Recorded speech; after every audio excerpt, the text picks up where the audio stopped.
Welcome back to On Texas Football. This week's recruiting breakdown. We're going to take you out on the road with the Texas coaching staff. Of course, I'm CJ Vogel, joined as always by Gerry Hamilton. And Gerry, it's the bye week, which means Texas coaches they don't have to be in Austin for the weekend or out with the team for a game. You know, they get to head out to go see some high schoolers and go out and see some top recruits, and that's exciting. We heard Steve Sarkisian in his Monday press conference say, yeah, he's looking forward to it. Of course, it helps having the Longhorn logo, but even more beyond that, it helps when you're undefeated right now and sitting number 2 in the country. So before going into positions of need or what's left in this 2025 class, Gerry, a quick word from our sponsor, Mark Saunders in Allstate.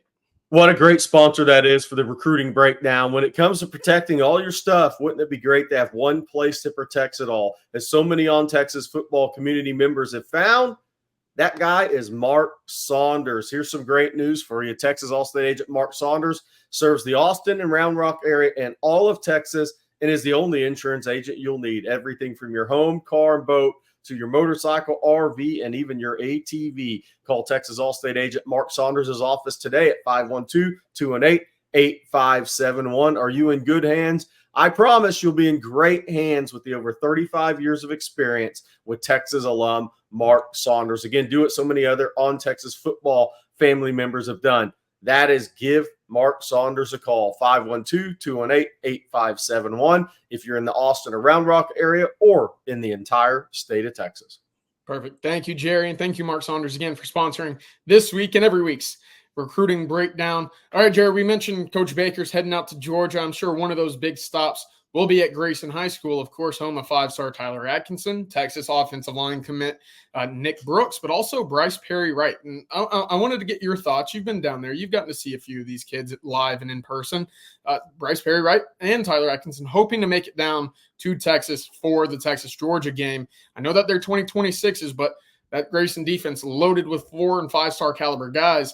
What does that team actually look like in person? What were your initial thoughts on seeing them live up close? Yeah, no, they look tremendous. I mean, physically on the hoof, Nick Brooks on that squad. They have an edge kid going to Georgia Tech that's having a tremendous year. They have multiple skill players that are D1. They have 15 Division I players on that team. They look very similar to North Crowley to me as well. Okay. Now, North Crowley may even have a little more older skill speed because they're older kids. But Grayson's got some really good young players coming up too. So Grayson every bit as big, probably bigger than North Crowley. North Crowley may have a little more experienced skill, but that's who they reminded me of on the hoof after seeing both of them so far this season. And look, in Mbaktu, Tyler Atkinson, I mean, those are very high-level upside defenders. Atkinson, one of the best juniors in America, and getting him on campus. Because I do think right now, I think Georgia and Texas may be the top 2 in that. I'm not saying that's what it comes down to. It's a ways off. But I think right now I can see a scenario where Georgia and Texas are the top 2 right now, along with Alabama and Tennessee and Clemson and Auburn. Of course, that actually wouldn't be a surprising spot to see Steve Sarkisian swing by as well. Bryce Perry-Wright actually told me that he's been hearing from not just Coach Baker and Coach Choice, but also Steve Sarkisian. That's early. Of course, you mentioned Tyler Atkinson after visiting Grayson this week. So worth keeping an eye on what the flight log looks like from Austin to Atlanta this weekend. But moving on into other positions of need, of course, we've talked about the edge room, maybe adding another with Javian Hilson. I know that that's kind of still in the balance, if you will. What's the real quick latest on Javian Hilson, and could he also be a recipient of a visit from a Texas coach this weekend? Not out of the question. Look, he had to reschedule the visit last weekend for Mississippi State due to Hurricane Helene. I think that was just in the best interest of Texas and Hilson, just not knowing at the time early in the week what was going to happen with the storm. So it looks like now he's scheduled to be on campus for the Georgia game. I think he was at a UCF game Saturday. But look, Javian Hilson, Texas, I think there's still some positive momentum there for Texas. It just comes down to playing this recruitment out. But I think there remains positive momentum there. And I know he talks with Myron Charles a lot, the former FSU commitment, now committed to Texas, 4-star defensive lineman from Port Charlotte, who also is planning on coming in for the Georgia game along with Josiah Sharma. So it wouldn't be surprised at all to see Hilson and Charles when they visit Texas together. So we'll see what happens there with Hilson. Then on other defensive linemen, while we're on it, I mean, look, Kevin Wynn, another FSU commitment.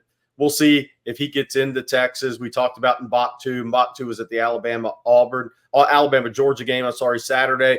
I still think that's a Texas, Georgia, and Alabama battle for the Florida commitment right now. We'll see if a Tennessee or anybody gets in there. Kevin Wynn, I think Georgia's in there. He visited South Carolina for a game. He would like to get out to Texas, but I think both parents need to make it out to Texas for this second visit, because that did not happen on the first official visit to Texas. And I do think that was impactful, maybe in a negative way for Texas and big for FSU there in helping close that one out for the Noles. Then you have Walter Mathis out of Savannah Calvary Day School there, committed to LSU. He was also scheduled to be in Mississippi State, but then the weather, the hurricane Helene, obviously it came through and just tore up parts of that part of Georgia and then up into the Carolinas. I think is scheduled now to be in for the Georgia game as well. So defensive line, edge recruiting, it's taking you to Georgia and it's Florida right now. Texas has two tremendous in-state edges committed. Yes. But right now, for what's left out there, there's a lot. And when you're looking east on the map. Of course, and I want to stick on the defensive side of the ball here. Quick, a nice little recap. 20 commits in the class. Yeah. Texas sitting right on the edge of a top 5, top 6 class at the moment. We both think that ceiling is much higher than where they're sitting right now, especially when you consider the room and the ceiling still available in this class right now. It could get up to about 26, 27, 28 maybe on the table. We'll see. But right now, certainly a lot of options still for Texas, but staying on the defensive side of the ball, linebacker, Texas has Jonathan Cunningham, Elijah Barnes in the class, but certainly someone still that they're hoping to get into the class, whether it be a potential Riley Pettijohn flip, Nathaniel Owusu-Boateng's kind of in the mix as well. Matt Ramo's kind of been that long-term white whale for the Longhorns out west. What's the latest on the linebacker front? Yeah, I think it's really going to come down to who shows up on campus. Then you're going to know what's real and what's not real. There's a lot of conversations being had. There's communication. But these guys have to make it to campus. And I'm especially speaking of Faramo and Riley Pettijohn or anybody committed elsewhere. Boateng not committed. Texas bumped that official visit back to November 22nd. That will be the Kentucky weekend.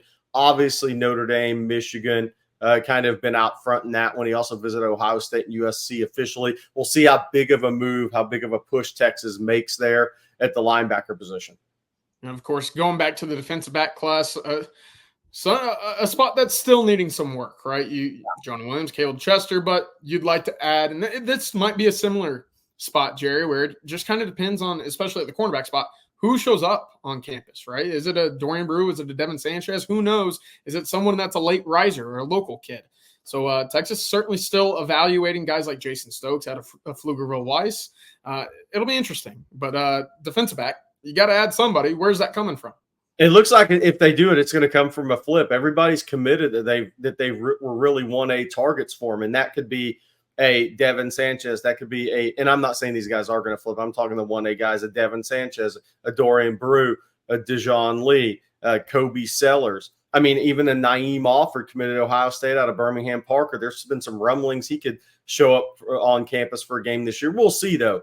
But to that point, somebody's got to get to campus. I mean, that's really what it comes down to. Now, that could be for the Georgia game. The Georgia game is such a big – despite the Alabama loss by Georgia, this is a big selling point for Texas in terms of getting kids to a game. It's going to be a marquee game in college football this year, as long as Texas handles their business Saturday, next Saturday against Oklahoma, and Georgia handles their business. This is still a top 5 matchup if these two teams both win.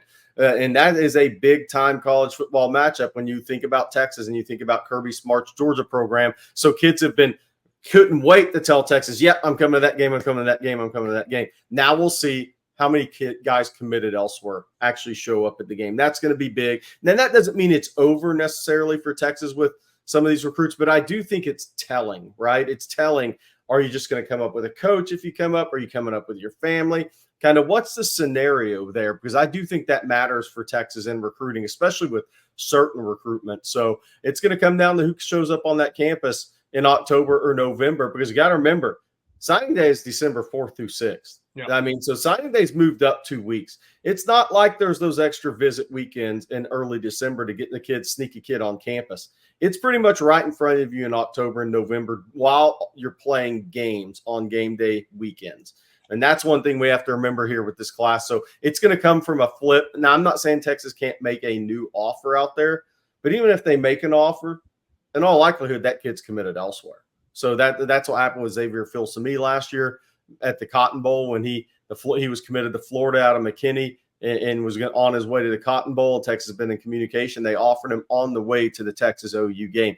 It's going to be somebody committed elsewhere if Texas makes another offer. It's a good point, Jerry. And one more thing about that Texas-Georgia game. You talk about just getting to campus and seeing a game day. Well, those game day environments have certainly taken a step up. And for that one especially, you can properly assume it's going to be on steroids given what we've already seen so far this year. I know that game day atmosphere, resonated very well with Michael Terry. And, coming away from that game that he was on campus for earlier this year under the lights against UTSA, he's sitting there saying, wow, I don't know if I've ever been to a game like that. And he was at Nebraska, Colorado, who they also pulled out the stops for the week before. So, again, that's going to be a big opportunity for Texas to make a strong impression. All right, Jerry, real quick. We're going to the offensive side of the ball. I know that we feel good about Texas and KJ Lacey at quarterback.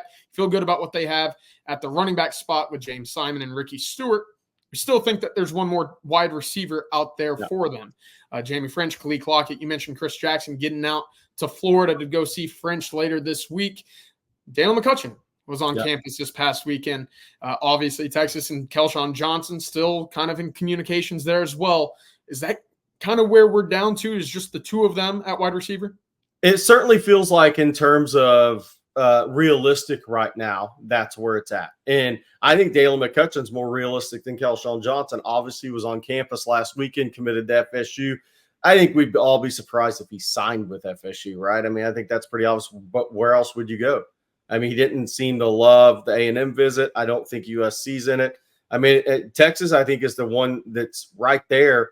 And I think when Texas talks to Dalen McCutcheon about a DeAndre Moore, it's easy to see yourself is that in the Texas offense. And that's the whole key is with taking 3 high school receivers, what is Texas going to do with the third? And then what does that do in the portal for them? So let's say a Dalen McCutcheon ends up being the guy Texas makes the big push for, and they can get him flipped. That means you're going to the portal for your speed wide receiver, your the next Isaiah Bond type of guy. Not that there always is, but you know what I'm saying. That guy, that 10-5 guy that can take the top off the defense and scares everybody every week.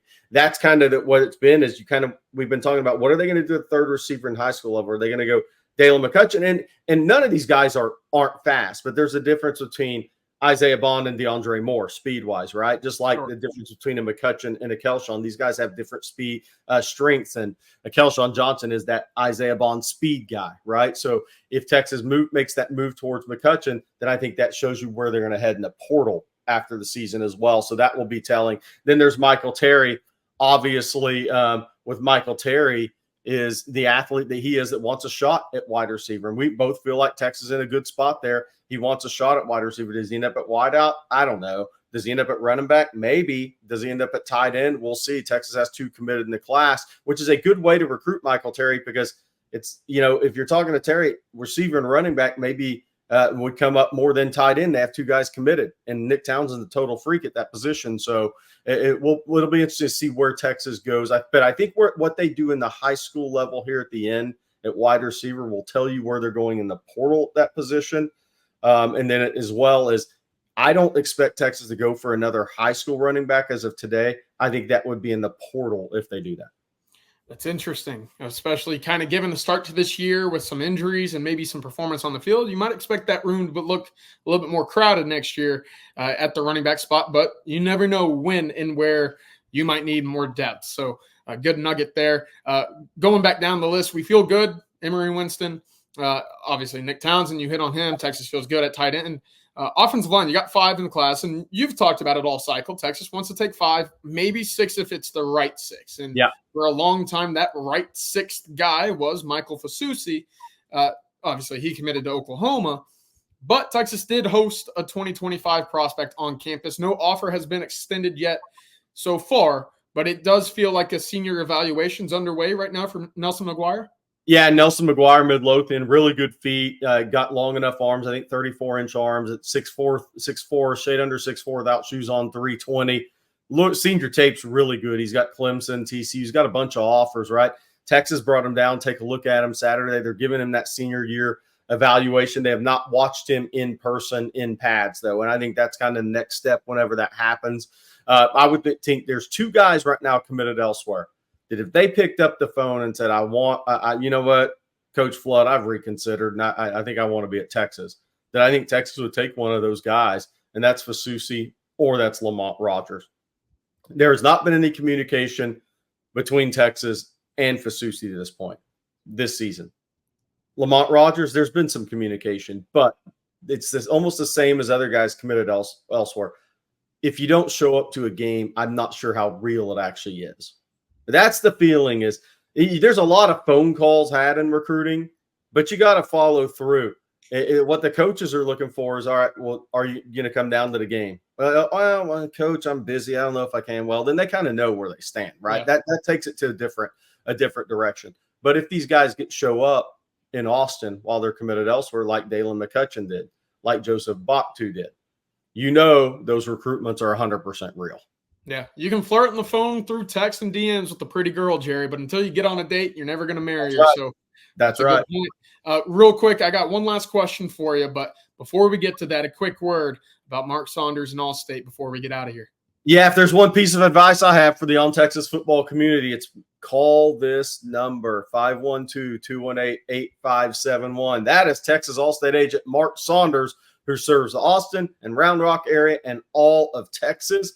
When it comes to protecting all your stuff, wouldn't it be great to have one place that protects it all? That's Mark Saunders. That's the ATV, the RV, the motorcycle, the boat, the car, the home. That's the everything. Call Texas Allstate agent Mark Saunders' office today, 512-218-8571. One that guarantee I can make. With over 35 years of experience, you'll be in really good hands with Texas alum Mark Saunders. Don't just take my word for it. Ask other On Texas football community members that have done the same. 512-218-8571. Perfect, Jerry. Thank you, and thank you again to Mark Saunders and Allstate for sponsoring this week's recruiting breakdown. All right, Jerry, we talked about it. Texas, 20 commits in 2025. Yep. Ceiling still remains very high for a top 3, probably maybe even top 2 class.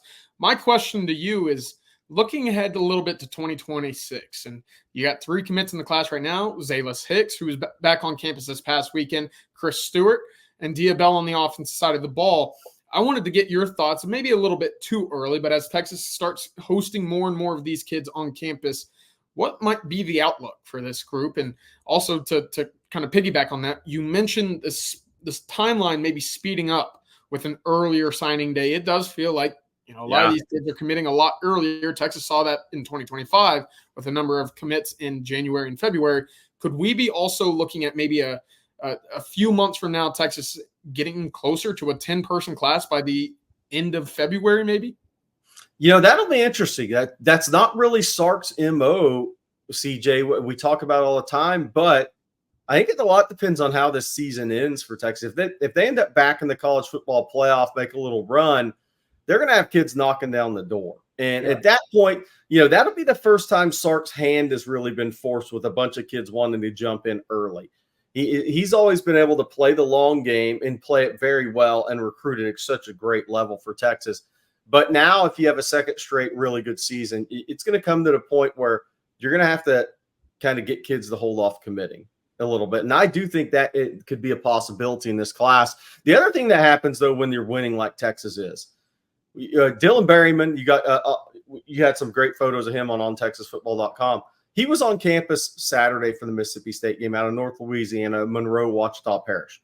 That was his second visit to Texas since June. That means you're going to get him on campus at least 4 times before he makes a decision. Yeah. A third will probably be a spring visit or a January visit, and the fourth will be a June official visit. More than likely, a kid like that. You're now getting those guys on campus 3 or 4 times before they announce a decision. So the winning is putting Texas in a great spot to get these kids on campus more and more. I know you've got more juniors that are told you they're coming to the Georgia game now, but more than even the list we put out last week or a couple weeks ago on Texas Football, which we're going to update here later today. Yeah, of course. That Georgia list is going to be pretty darn long, I would say. And of course, it'll be, star-studded, a lot of talent on it right now. And you can find all of that over at ontexasfootball.com. And we'll have some refreshments for you in about 2 weeks from now when we preview that Georgia game and that visitors list as well. But Jerry, thank you very much for the time and the expertise. Of course, come get us on ontexasfootball.com. But for Gerry Hamilton, I'm CJ Vogel, and this has been On Texas Football. Welcome.